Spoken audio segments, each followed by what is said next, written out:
So I'm Becky, and this is my husband, Charlie. And we met because he was doing a health and wellness podcast with his cousin, and I was a listener. I heard him mention that he liked mixed martial arts, and I happened to be an amateur fighter, so I invited him to one of my fights.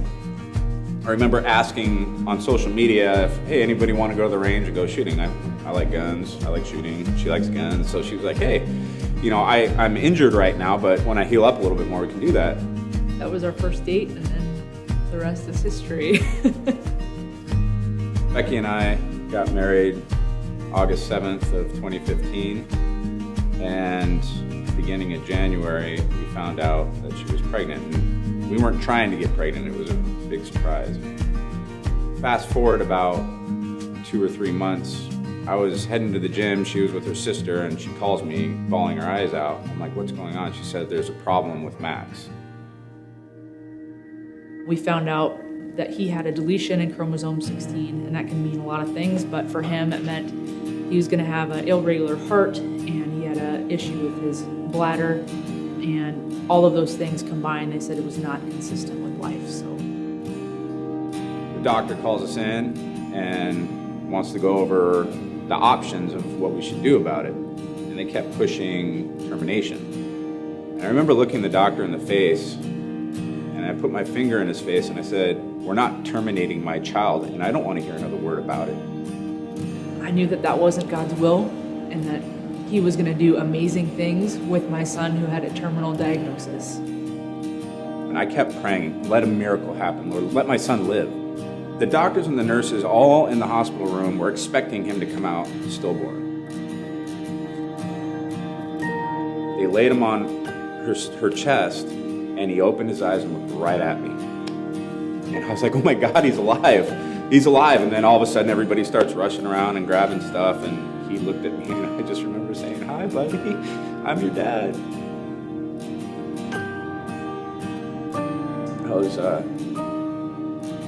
That was the best and worst moment of my life right there.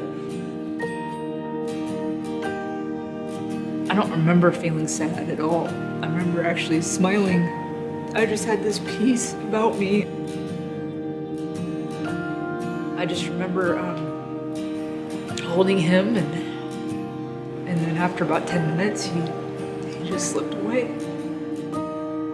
One of the lowest points in my entire life was leaving that hospital empty-handed, walking out of the hospital, and a father was coming in, beaming, with a shirt that said, I am your father. You could tell that he just became a father.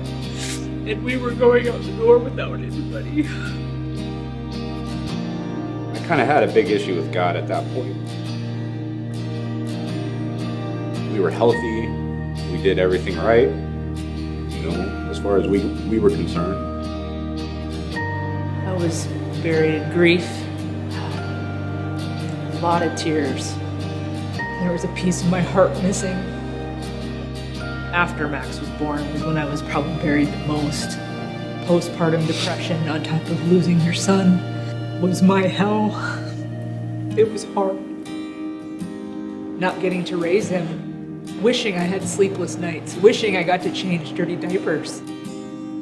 I was grateful that he wasn't stillborn. I was grateful that we got to see him, and I stopped asking why so much. I just had to shift my focus into, okay, how are you going to use it? Because I know I'm going to see him again. Losing a child in your first year of marriage, that's a huge challenge. Through God's grace, it actually brought us closer together, in my opinion. I think our bond is stronger than it ever would have been without Maximus. No one on this earth knows how I feel. Charlie comes pretty dang close. Before Max, I didn't really know if I wanted to be a dad. But once I lost Max, we lost Max, I wanted to be a dad so bad after that. And we have had a child since Maximus. His name is Logan. He's the cutest little guy I've ever seen. What drives me with Logan too is I want him to know Christ. I want him to be raised knowing the heart of Jesus so that we can all be together as a family someday. Max's story will be a part of my life every single day as a father. It just makes me want to be the best dad I could possibly be to my son.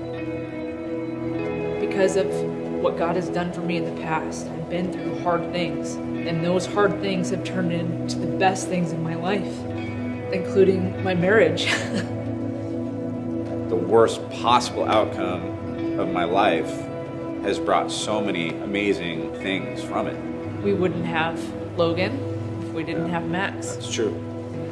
And Logan's the greatest joy of my life. Every day I come home, the best moment is... His smile on his face when we come home. It's priceless. I would trade it for anything.